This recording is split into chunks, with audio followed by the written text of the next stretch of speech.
술고인 채널을 찾아주신 여러분 안녕하십니까? 여러분께 한 가지 진실을 말씀드리고자 합니다. 그것은 바로 수많은 사람들이 2026년을 넘기지 못할 수도 있다는 사실입니다. 두려움을 주는 말처럼 들릴 수 있겠지만 주의 깊게 들어주시기 바랍니다. 겉보기에는 평범해 보이는 해일지라도 그 안에는 깊은 섭리가 숨겨져 있는 해들이 있습니다. 여러분도 이미 느끼셨을 것입니다. 외부 세계는 갈수록 혼란스러워지고 사람들의 내면은 길을 잃기 쉬워지고 있습니다. 어떤 이는 죽도록 달리고 있지만 마음은 점점 공허해지고 어떤 이는 과거를 붙잡으려 하지만 그들이 쥐고 있는 것은 점차 먼지로 변해갑니다. 이 모든 현상 뒤에는 매우 깊은 도리가 숨어 있습니다. 불가와 도가의 관점에 따르면 일정 시간이 지날 때마다 천지는 운이 바뀌는 관문 즉 중요한 전환기를 맞이한다고 합니다. 2026년은 바로 그러한 해 중 하나로 인류의 에너지를 정화하고 전환하는 결정적인 시기입니다. 더 구체적으로 말하자면 그때가 되면 낮은 에너지와 집착으로 가득 찬 마음들, 불교에서 말하는 탐욕과 성냄과 어리석음은 빠르게 도태될 것입니다. 반면 자비심과 맑은 정신을 유지할 수 있는 사람들은 혼란 속에서도 새로운 길을 찾게 될 것입니다. 기억하십시오. 이 해는 도태와 승화가 동시에 일어나는 해입니다. 우리 주변의 많은 사람들이 조용히 붕괴의 가장자리에 서 있습니다. 이것은 근거 없는 말이 아닙니다. 현실을 들여다보면 현재 대다수의 젊은이들이 전례 없는 생존 압박을 받고 있습니다. 주택 대출, 자동차 대출, 자녀 양육, 부모 부양, 그리고 직장에서의 경쟁에 시달리고 있습니다. 하지만 이러한 것들은 문제의 근본 원인이 아닙니다. 진정한 위기는 우리가 상상력과 자신의 미래를 통제할 능력을 점차 잃어가고 있다는 데 있습니다. 여러분도 그런 적이 있습니까? 밤에 침대에 누워 천장을 멍하니 바라보며 내가 무엇을 위해 살고 있는지, 어떤 목적을 위해 달리고 있는지 자문해 본 적이 있습니까? 두려워하지 마십시오. 제가 이 말을 하는 것은 여러분을 더 불안하게 하려는 것이 아니라 하나의 진실을 지적하기 위함입니다. 2026년을 넘기지 못하는 사람들의 대부분은 외부 세계가 너무 가혹해서가 아니라 마음속에서 이미 자기 자신을 포기했기 때문입니다. 누가 가장 쉽게 무너지는지 살펴보겠습니다. 첫째는 항상 완벽한 기회만을 기다리는 사람들입니다. 그들은 돈이 생기면 창업하겠다거나 시간이 나면 공부하겠다고 말합니다. 하지만 주역에서 말하듯 군자는 몸의 재주를 감추고 때를 기다려 움직인다고 했습니다. 기회는 준비된 사람에게 오는 것이지 미루기만 하는 사람을 기다려주지 않습니다. 둘째는 단기적인 자극과 인스턴트식 오락, 그리고 파편화된 소셜미디어와 즉각적인 만족감에 빠져 있는 사람들입니다. 이 모든 것들이 조용히 그들의 의지와 창의성을 갉아먹고 있습니다. 당장은 무너지지 않을지 몰라도 내면의 에너지는 서서히 비어가고 있습니다. 셋째는 변화를 거부하는 사람들입니다. 기술은 진화하고 직업은 혁신되며 생활 방식은 변모하고 있습니다. 우주의 가장 기본적인 도리는 바로 변화입니다. 변화야말로 절대 변하지 않는 유일한 진리입니다. 과거에 집착하고 적응을 거부하는 사람들은 반드시 시대의 파도에 무자비하게 잠식당할 것입니다. 넷째는 홀로 싸우기를 좋아하는 사람들입니다. 인간은 본래 사회적 동물이며 누구도 모든 압력을 혼자 감당할 수는 없습니다. 도움을 청할 줄 모르고 나누려 하지 않으며 모든 것을 혼자 짊어지려고 애쓰는 사람들이 대개 가장 먼저 쓰러집니다.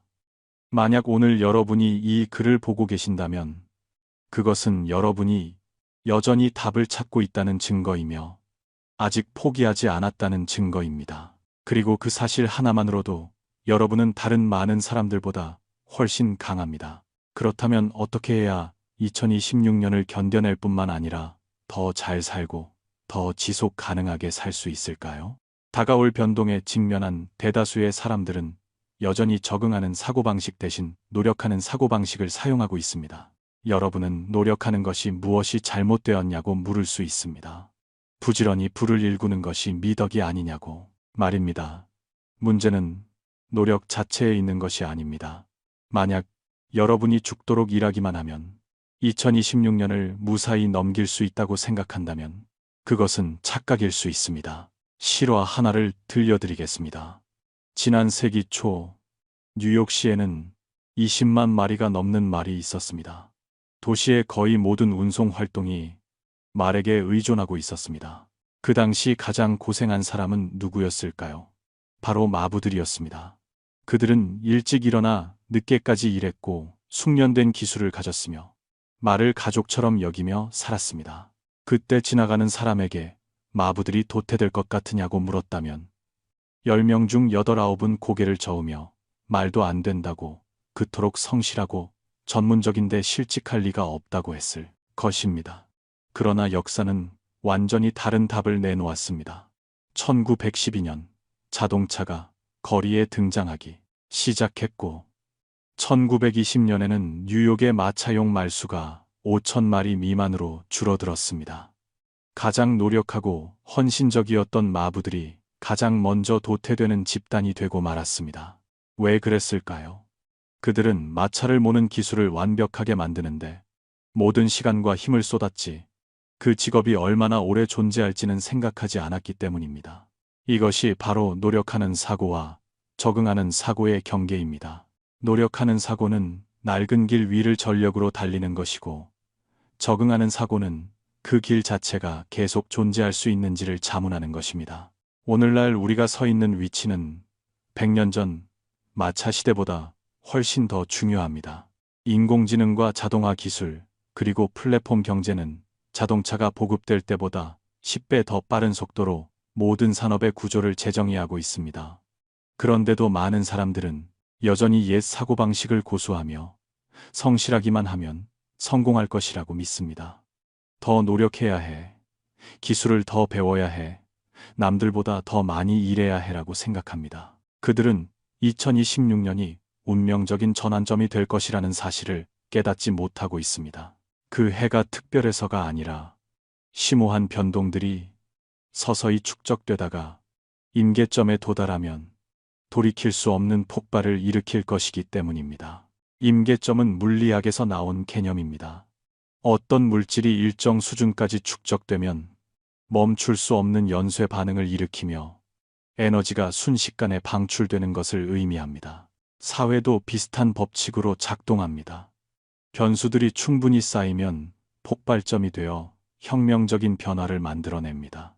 조용히 형성되고 있는 몇 가지 추세를 함께 살펴보겠습니다. 첫째, 인공지능이 대체하고 있는 것은 공장, 노동자가 아니라 사무직 직원입니다.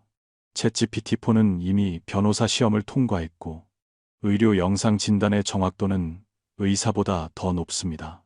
이는 높은 지능이 필요하고 대체하기 어렵다고 여겨졌던 직업들이 빠르게 안정성을 잃어가고 있음을 의미합니다. 둘째, 글로벌 경제 구조가 심오하게 변화하고 있습니다. 전염병은 촉매제일 뿐 핵심 동력은 기술혁명입니다. 우리가 일하고 돈을 벌고 부를 분배하는 방식이 근본부터 다시 프로그래밍되고 있습니다.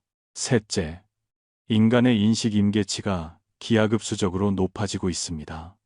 예전에는 조금만 더 부지런하면 앞서갈 수 있었지만 이제는 노력만으로는 충분하지 않습니다.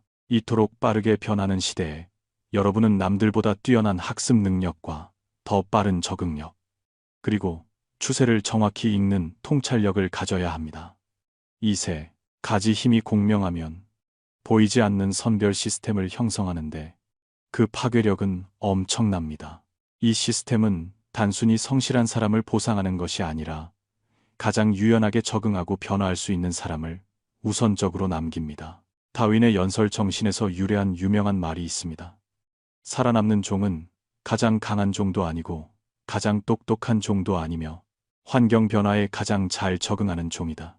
다른 각도에서 보면 현재와 같이 복잡하고 변동이 심한 상황에서 2026년을 평안하게 넘길 수 있는 사람들은 반드시 가장 성실한 집단이 아닙니다. 오히려 변화 앞에서 유연함과 예리함을 잃지 않는 사람들입니다. 그렇다면 적응하는 사고란 과연 무엇일까요? 이를 세 가지 핵심 징후로 나눌 수 있습니다. 첫째는 지속적인 진화와 학습 능력입니다. 단순히 많이 배우는 것이 아니라 배움의 본질과 방법과 경로를 이해하고 올바른 방향을 선택하는 것입니다. 외부 세계의 변화 속도가 여러분의 지식 업데이트 속도보다 빠르다면 도태되는 것은 가능성의 문제가 아니라 시간 문제일 뿐입니다. 둘째는 시스템 차원에서 추세를 파악하는 능력입니다. 눈앞의 업무를 완수하는 데만 몰두하지 않고 더 멀리 보며 국지적인 시각에서 벗어나 더 높은 차원에서 전체를 관망해야 합니다. 산업과 기술, 그리고 사람들의 이동 흐름까지 파악해야 합니다. 옛날 마부들 중에는 첫 자동차가 달리는 것을 보고 자신의 직업이 끝날 것임을 직감하고 운전사로 전향한 사람이 있었습니다. 반면 낡은 채찍과 마차를 끝까지 껴안고 있다가 결국 삶의 가장자리로 밀려난 사람도 있었습니다. 셋째는 쇠퇴의 조짐이 보일 때 빠르게 조정하는 능력입니다. 현 상태가 더 이상 우세하지 않을 때 낡은 방식을 과감히 버리고 전략을 제때 수정해야 합니다. 습관이나 체면 또는 지난 성공에 얽매여 과거를 고집해서는 안 됩니다. 이는 내려놓을 줄 알고 눈앞의 이익을 버릴 준비가 되어 있으며 심지어 자신을 자랑스럽게 했던 영광까지도 포기할 수 있어야 함을 의미합니다. 많은 사람들이 곤경에 빠지는 이유는 게을러서가 아니라 열심히만 하면 된다고 믿으며 때로는 변해야만 살 수 있다는 현실을 받아들이려 하지 않기 때문입니다. 그들은 컴퓨터가 보편화된 세상에서 여전히 주판을 고집하며 내가 주판을 더 빨리 튕긴다고 위안하는 회계사와 같습니다. 하지만 이 시대의 주판으로 밥벌이를 할 수 있는 사람이 과연 몇이나 되겠습니까? 제가 드리는 말씀은 두려움을 심어주려는 것이 아니라 현실 속에 잊혀진 기회를 보여드리기 위함입니다. 지금 당장 적응하는 사고를 훈련하기 시작한다면 여러분은 이 전환점인 해를 넘어 새로운 주기로 들어가는 소수의 그룹에 속할 가능성이 매우 높습니다. 왜냐하면 대부분의 사람들은 여전히 노력 지상주의에 갇혀 더 많이 일하면 된다고 믿으며 여러분이 조용히 그들을 앞서갈 수 있는 시점이라는 것을 깨닫지 못하고 있기 때문입니다. 남들이 제자리에서 헤매고 있을 때 여러분은 방향을 바꿔 새로운 경주로에 들어서는 것입니다. 많은 사람들이 왜 이렇게 열심히 해도 결과가 안 나오냐고 당황해할 때 여러분은 더 빠르고 효과적으로 가치를 창출하는 길을 찾아내는 것입니다. 적응하는 사고의 가치는 노력 자체를 대체하는 것이 아니라 노력을 더 효과적이고 방향성 있게 만들며 더 큰 도약력을 갖게 하는 데 있습니다. 많은 사람들이 사회가 너무 빨리 변해서 대처할 수 없다고 한탄합니다. 하지만 사실 우리를 불안하게 만드는 것은 세상이 너무 빨리 달려서가 아니라 우리가 그것을 따라잡을 능력이 부족하기 때문입니다. 즉 문제는 변화 자체가 아니라 변화에 적응하기 위한 준비에 있습니다. 따라서 2026년은 종말도 아니고 세상의 끝도 아닙니다. 그것은 마치 카드를 다시 섞는 것과 같아서 카드를 섞을 때마다 자원과 기회가 재분배됩니다. 차이가 있다면 여러분이 테이블에 앉아 게임을 하는 사람이 될지 아니면 문 밖에서 구경하는 사람이 될지 뿐입니다. 맞습니다. 그 해를 넘기지 못하는 사람들도 많을 것입니다. 그것은 사실입니다. 하지만 바로 그 해에 인생의 운명적인 갈림길로 들어서는 사람들도 있을 것입니다. 그것이 바로 기회입니다. 문제는 지금 여러분이 어떤 역할을 원하는가입니다. 낡은 것을 꽉 쥐고 고수하는 사람입니까? 아니면 과감하게 먼저 시도하는 사람입니까? 현실은 우리에게 충분한 신호를 주었습니다. 앞으로의 모든 변화는 여러분이 얼마나 노력하느냐가 아니라 얼마나 빨리 전환하느냐에 달려 있습니다. 미래에는 오직 깨어있는 사람만이 잘 살 수 있을 것입니다. 우리는 잔혹한 진실 앞에 서 있기 때문입니다. 지구상의 대다수 인류가 도태될 것이며 그런 일이 발생하면 온 세상이 완전히 다른 모습으로 환골탈태할 것입니다. 우리가 익숙했던 3차원 물질 세계는 서서히 무너지고 정신의 힘이 중심이 되는 5차원 세계가 실제로 다가오고 있습니다. 예전에 우리는 많은 사람들이 2026년을 넘기지 못할 것이라고 말했는데 이것은 이 시대의 거대한 전환과 밀접한 관련이 있습니다. 노자는 도덕경에서 천도 묻힌 상여선이니라 했습니다. 하늘의 도는 편애하지 않으나 항상 선한 사람과 함께 한다는 뜻입니다. 여기서 선한 사람이란 무조건 다 받아주는 만만한 사람이 아니라 하늘의 도를 따를 줄 아는 사람, 즉 오늘 우리가 말하는 깨어있는 사람을 의미합니다. 옛말에 큰 재앙이 있으면 반드시 큰 이익이 있다고 했습니다. 시대의 거대한 파도에 휩쓸려 대부분의 사람들이 도태될 때 필연적으로 소수의 사람들이 깨어나게 될 것입니다.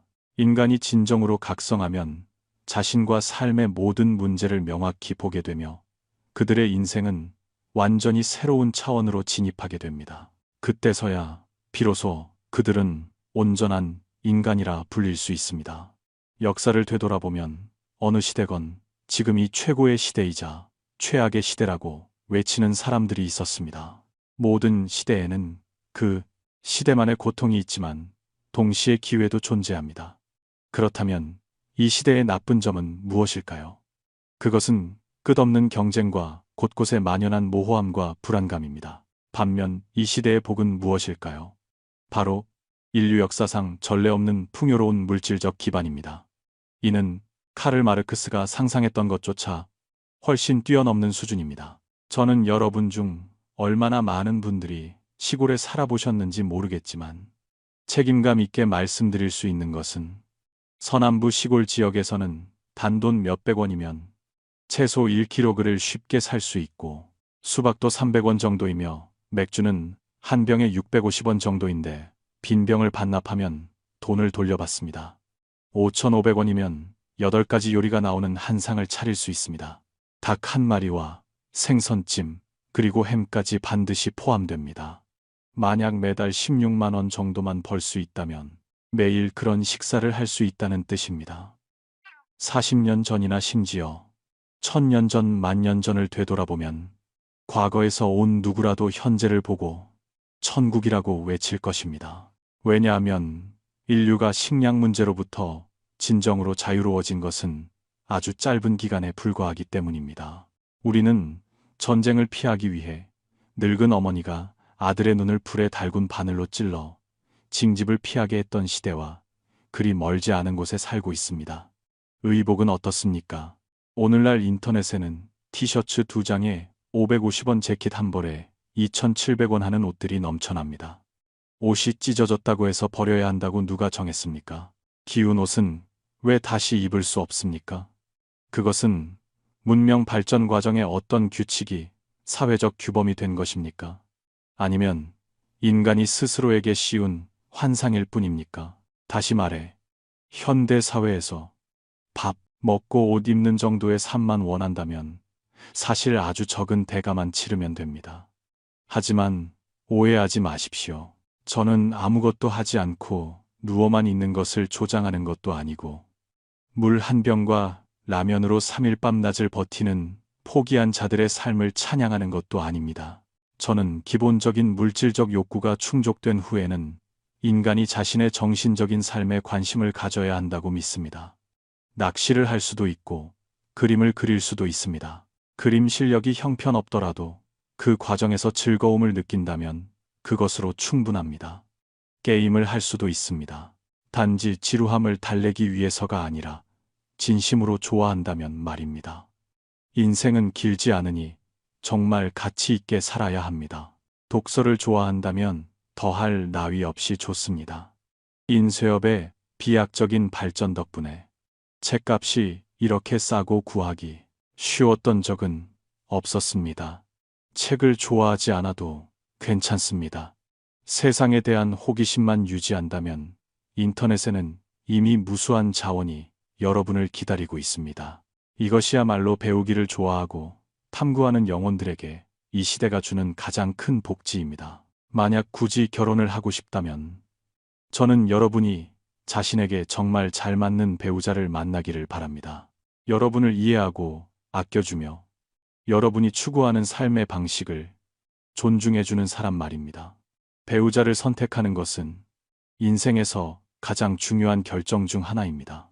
남들이 하니까 나도 해야 한다는 식으로 어리석게 행동해서야 되겠습니까? 우리는 일에 파묻혀 집을 사고 결혼하고 아이를 낳고 그 아이를 다시 좋은 학교에 보냅니다. 그 아이가 자라서 또다시 힘들게 일하고 결혼하고 집을 사고 아이를 낳습니다. 이 반복되는 고리가 옛날에 양을 치고 아내를 얻어 아이를 낳고 그 아이가 자라서 다시 양을 치게 했던 것과 무엇이 다릅니까? 여기에는 조금의 지혜도 더해지지 않았습니다. 만약 그런 삶을 선택한다고 해도 괜찮습니다. 하지만 그런 삶을 선택하지 않은 사람들에게 감사하는 것을 잊지 마십시오. 사회의 치열한 굴레 속에서 여전히 부지런히 달리고 있는 그들 말입니다. 그들 덕분에 그리고 끝없는 경쟁의 소용돌이 속에서 소진될 정도로 일하는 그들의 노고 덕분에 이 거대하고 풍요로운 물질 세계가 만들어진 것입니다. 만약 여러분이 시대의 성과만 누리고 그 시대의 규칙에 따른 책임은 회피하려 한다면 아마도 여러분은 이 거대한 기계를 움직이는 연료가 되지는 못할 것입니다. 여러분은 왜 사회가 전 국민에게 창업을 권하고 집을 사라고 하고 둘째를 낳으라고 장려하는지 자문해 본 적이 있습니까? 여러분이 뒤처질까봐 혹은 외로울까봐 걱정해서일까요?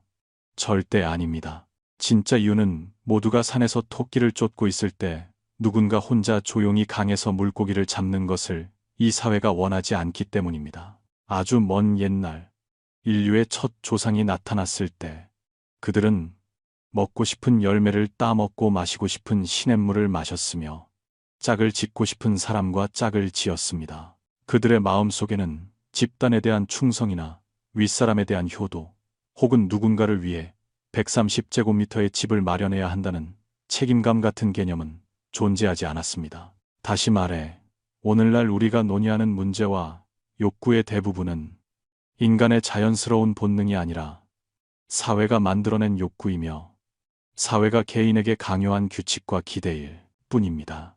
왜냐하면 인간의 행복은 천차만별이지만 사회의 진보는 치열한 경쟁을 통해 이루어지기 때문입니다. 상황이 말했듯이 계급을 타파하고 나아가려면 오직 싸움밖에 없습니다.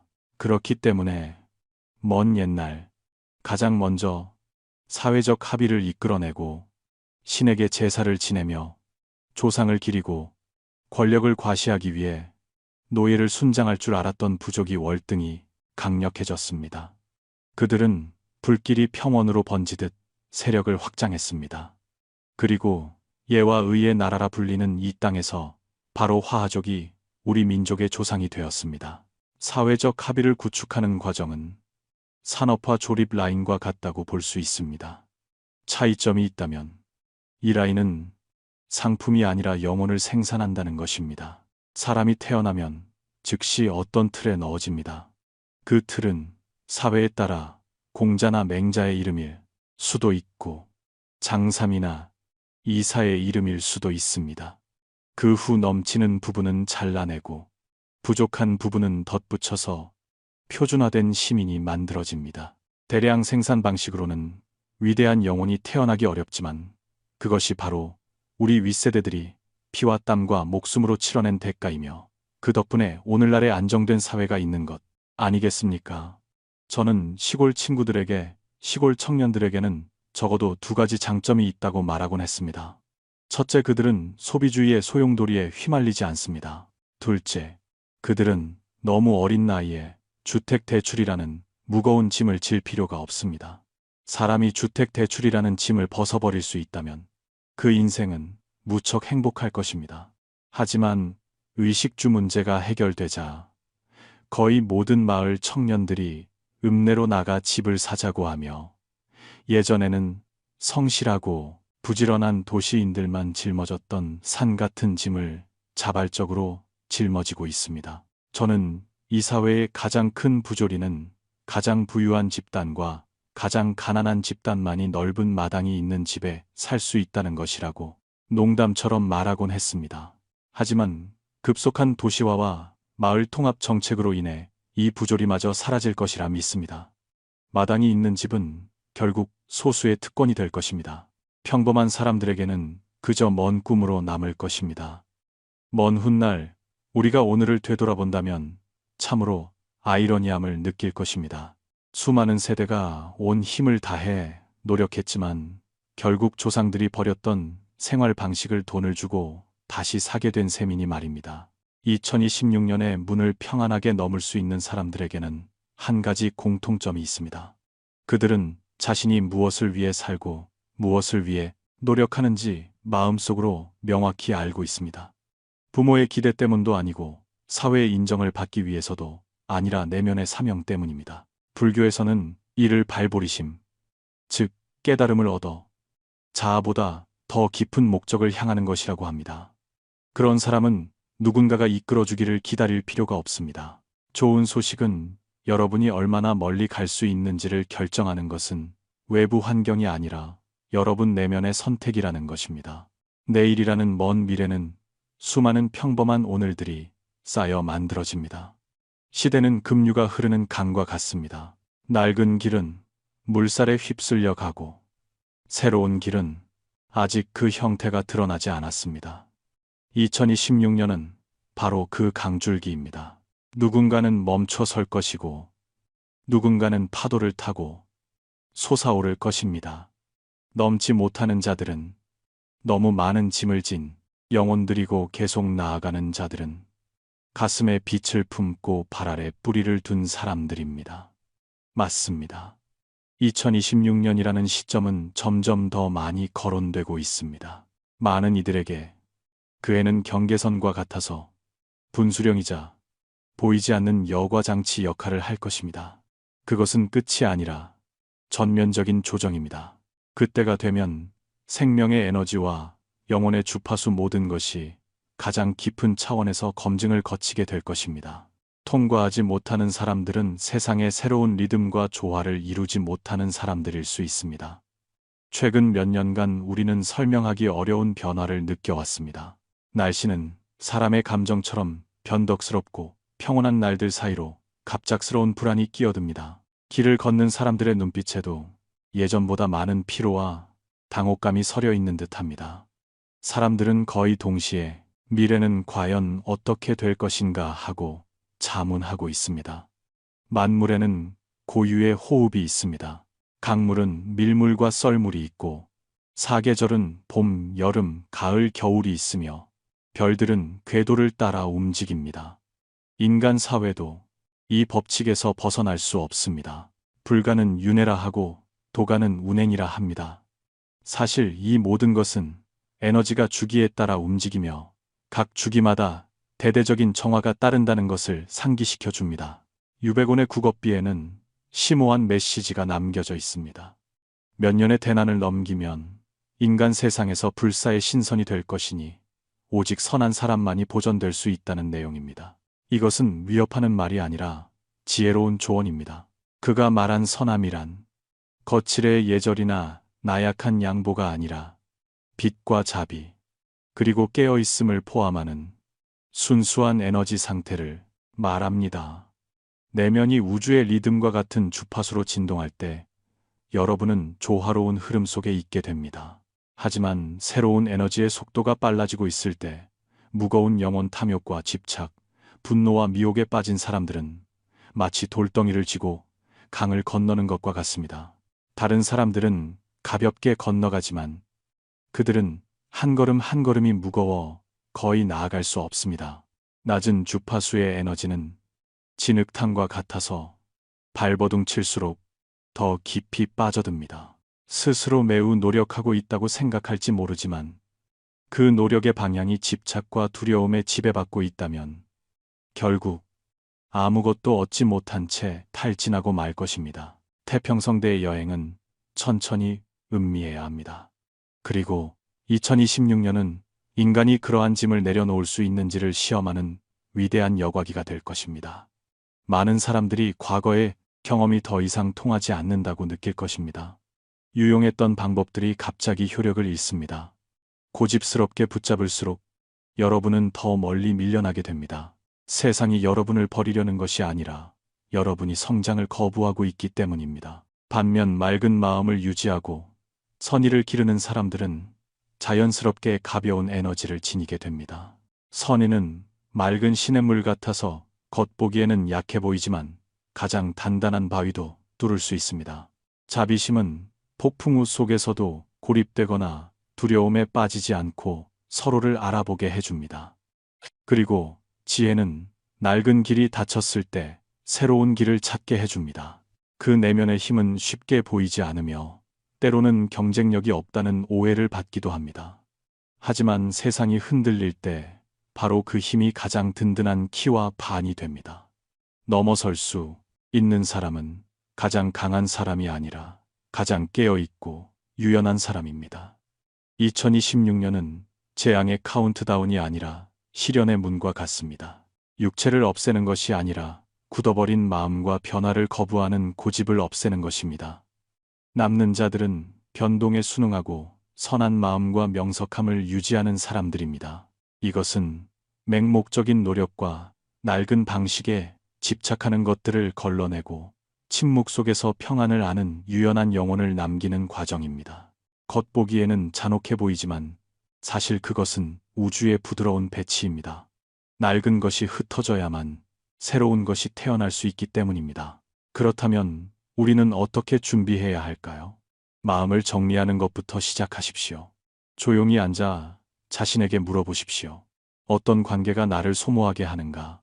어떤 집착이 내 마음을 짓누르고 있는가?